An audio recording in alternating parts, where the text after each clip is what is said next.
Siia videosse jäädvustasin ma oma esimese päeva pärast Elsi sündi, mil Asso pärast pikka puhkust töörutiini naases.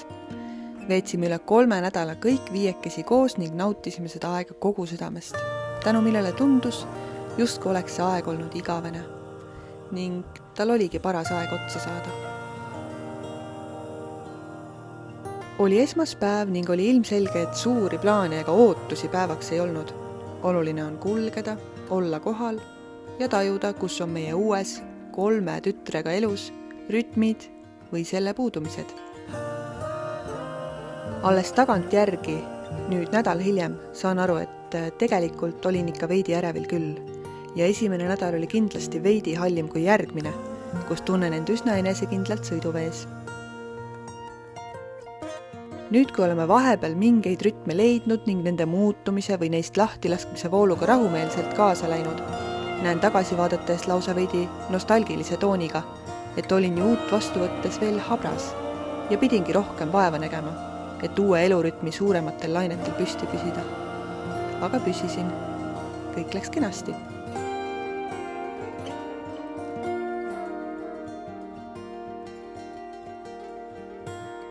Mind aitab alati mõte, et tean kindlalt, et annan endast alati parima. Sest endast parima andmine ei tähenda seda, et mu parim igapäevaselt mu potentsiaalse võimekuse ülemisel piiril säraks. Oh ei, loomulikult ei ole mu parima latti iga päev sama kõrgel.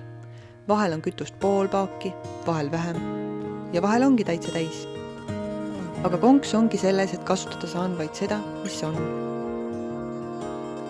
Olen 4 emaks olemise aastaga õppinud läbi ikka ja jälle korduvate õppetundidega oma kütusemahtusid tasakaalukalt hoidma ja leidma pidevalt paremaid viise, kuidas kütust juurde lisada. Annan endast alati parima, aga mind on täpselt nii palju, kui mind on. Mind on 1. Kuid see 1 olen mina. Mina, kelle kogu vägevuse tunnistajaks ehk seega ka olemasolu tunnistajaks kulisside taga olen vaid mina ise. Ja loodetavasti ka minu lapsed, kui vaid julgen ja luban neil kogeda siiralt ja ausalt kogu iseend. Häbenemata kogu oma vägevuses. Hoian ruumi oma lastele, kuid hoian seda ka endale, läbi mille õpivad nemadki ruumi hoidma. Hoidmise ring.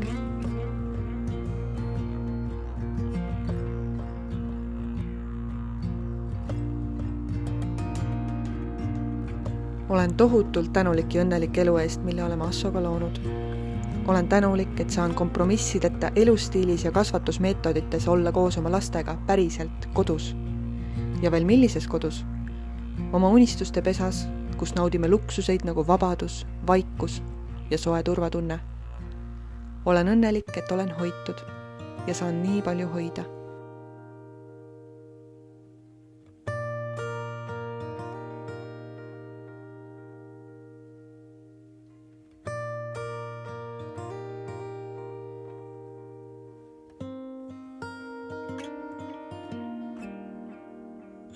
Meie argipäevad ei ole loomulikult just tihti täis suuri märkimisväärseid sündmusi, millest ajaloolased huvituks. Kaadri taha jääb ka mu tõenäoliselt kureeritud jagatu põhjal lillelise olemise kõrval inimlikku tõlpimust, tüdimust, trotsi ja tröösti, mida videolt nähes ilmselt end silmas häbis tümitaksin. Kuid olen endaga hell ja tean, et mind vaatav inimene teab, et olen ka inimene. Ja kõik, mida inimene ütleb, on vaid see, mis ta ütleb. Kõik, mida inimene endast selles videos näitab, on vaid see, mida ta näitab. Planeet Maal ongi kuidagi kogemata või meelega nii loodud, et inimloomaks olemine on eriti tänapäeva kõike justkui teadvas, uurivas ja meeleheitlikult kontrollida üritavas maailmas nii segadust tekitav, et ime pole, et needus üle mõelda minusuguselgi luksuses, lõputus õnnes ja vedamises supleva noore ema ebakindlusesse ja kahtluste merre paiskab. Kas ma olen piisav? Kas ma olen ikka hea ema? Kas ma saaksin palun tulevikku hüpata ja küsida oma lastelt, kas ma tegin kõike olulist ikka enam-vähem normi piires õigesti? Ma ei tea. Ma tõesti ei tea. Aga ehk ongi üks inimmõistuse suur vimka ja taak vanemluses iseendale see, et me ei saagi seda teada ega kontrollida ning praeme teadmatuses seni, kuni lapsed on suured ja kõike meile ise öelda julgevad. Või siis ei julge. Juba see räägib enda eest. aga ehk on ikkagi heaks märgiks see, et see kõik mulle muret teeb, sest kui muretsen, siis hoolin või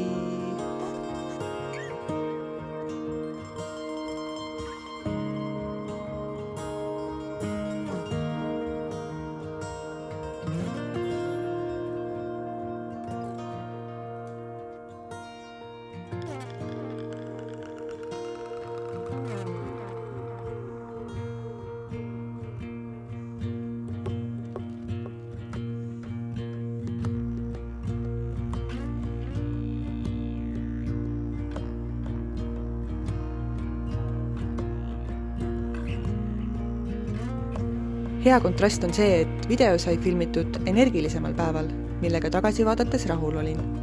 Kuid mõned read, mida praegu lausun, on kirja pandud hetkel, mil tundsin end mööduvale päevale ema vaatenurgast, vaadeldes lausa läbikukkumise piiril kõikuvat. Seega hääl ja pilt ei lähe vahel justkui kokku. Ometi on nad üks ja sama elu, oma kontrastides ja tasakaalus. Tasakaal. Sellel kaalul mängleva kergusega kiikumine on oskus, mille õppimine ei näi olevat lineaarne.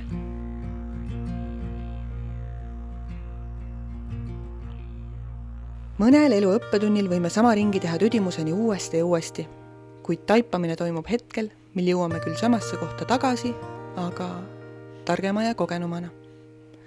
Näiteks hiljuti oskasin ma taibata ja sõnadesse panna ühe konkreetse viisi, kuidas enda tobedat, ebakindlust ja mitte piisav olemise tunnet ise nii tobedalt toitsin. 2 last magasid ja olin vanema lapsega kahekesi. Ta mängis rahulolevat tähetemplitega. Talle meeldib tähti õppida ja kirjutada. Selle asemel, et olukorda lihtsalt nautida ja kohal olla, mõtlesin mina, kuidas võiksin tegelikult kuidagi rohkem vaeva näha ja püüda luua sellest kahekesi olemisest mingi erilisema sündmuse. Kas poleks mitte kustumatu mälestus see, kui teeksime õues spontaanse jäätisepikniku? Ehk peaksime koos tantsima? Just kui minu ebakindlusest ja välisest mõjutatud nägemus sellest, kuidas laps peab lõbutsema, kattuks alati lapse enda nägemusega sellest, kuidas tema tahab lõbutseda. Ma ju küsisin lapselt, mida ta teha tahab. Ja tema tahab templitega kirjutada. Aga mina ikka muretsesin, et kas tal ikka tekib core memory sellest minu jaoks igavast templite pressimisest või peaks superemme ikka end kokku võtma, end ületama. Iga päev, püüa päeva, võta viimast. Aga vot, ei ole üldse tahtmist püüda praegu. Ja viimast ei tahaks esimest või midagi kuskilt keskelt. Kindlasti on levinud väärarvamus sellest, kui nii-öelda stereotüüpselt produktiivsed ja energiast pakatavad lõbusad emmed oleme me oma turvatunnet ja tõeliselt vabaks laskmise võimalust pakkuvate koduseinte vahel. Seetõttu võibki ekslikult potentsiaalselt kõigil meil oma individuaalsetes madalseisudes irooniliselt tunduda, et teeme liiga vähe, oleme liiga vähe ja ei piisa isegi piisavast. Sest piisav kõlab kuidagi nii, et teen asja enam-vähem ära, aga kvaliteet on kaheldav. Ja minu lapsed väärivad rohkem kui piisav. Minu lapsed väärivad superemmet. Mõtleme me kõik, kas pole?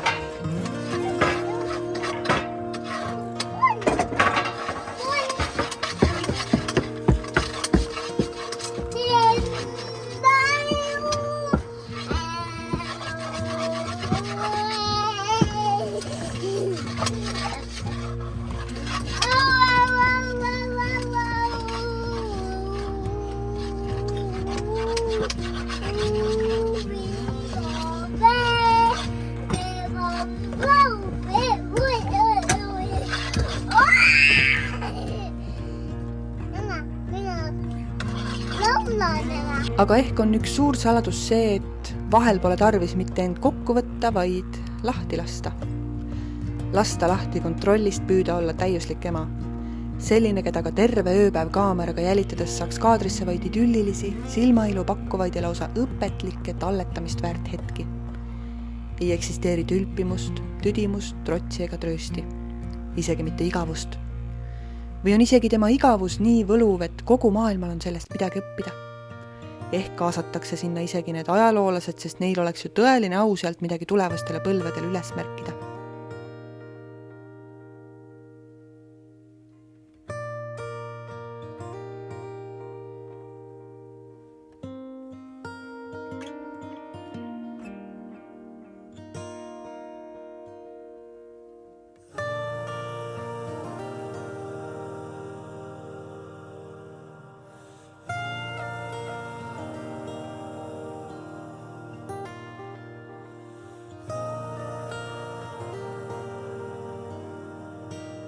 Nii nagu on looduses õitsemise, närbumise, külmumise, sulamise ja tärkamise etapid, on ka keerulisel inimloomusel kõik need etapid läbi teha, vahel lausa iga päev uuesti. Iga päev on uus ring, kus laste kohati mustvalges, näiliselt väikestest asjadest idanema hakanud suurte emotsioonide tormi virvarris võtta vastutus olla turvaline kodusadam nii oma lastele kui iseendale. Samas mitte lasta vastutuse koormal end suruda nii madalale, et majaka tuli kõigi jaoks kaob. Vastutus vastutada. Emaks saades võtsin selle enda kanda.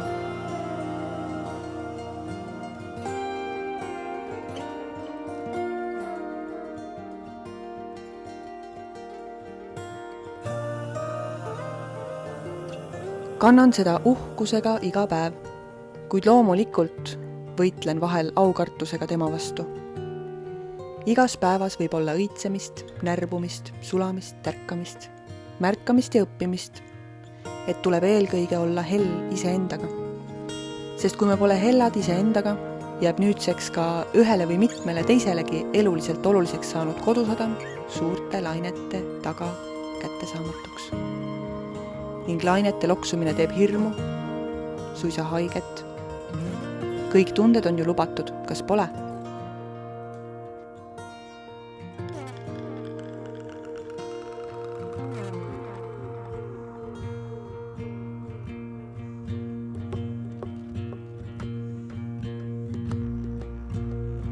Nii meie teadlik ja kõigile emotsioonidele avatud põlvkondi oma lastele õpetab, kuid meilgi on palju õppida. Meie emad ja vanaemad, kes on salaja pannitoas nutnud. Nende mustrid on meisse põimunud. Nemad said hakkama. Meiegi saame. Kas teeme teistmoodi? Kas just nagu iga põlvkond tahame teha oma esivanematest rohkem, olla targemad, teadlikumad, paremad? Meil on see võimalus, vastutus või pinge. Ring jõuab alati sinna. Surnud ring.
Ehk peame ikkagi laskma lahti. Mis oleks, kui leiaksime rahu selles, et kuigi tänapäev oskab nii kavalalt hiilides ja meile naha alla pugedes panna meid uskuma, et peame olema kõike korraga, on tasakaalu saladus aktsepteerida, et meie varjud on põhjusega täpselt parajalt meie suurused.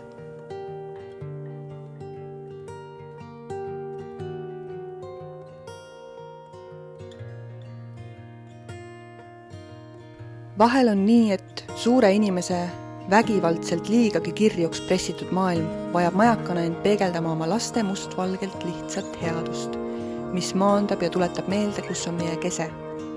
Meie kese, meie sisemine laps, kus on vaid puhas armastus. See, mida oleme tegelikult ise õpetanud oma lastele endale tagasi peegeldama. Seega kõik see ring on seda pühendumist väärt. See kõik, mida oleme külvanud oma lastesse. See on piisav. see on rohkem kui piisav. Piiritu.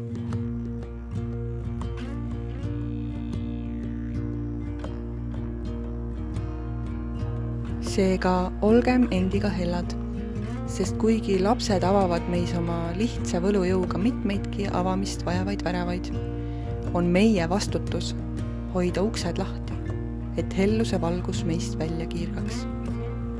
Seal, kus on, sinna tuleb juurde.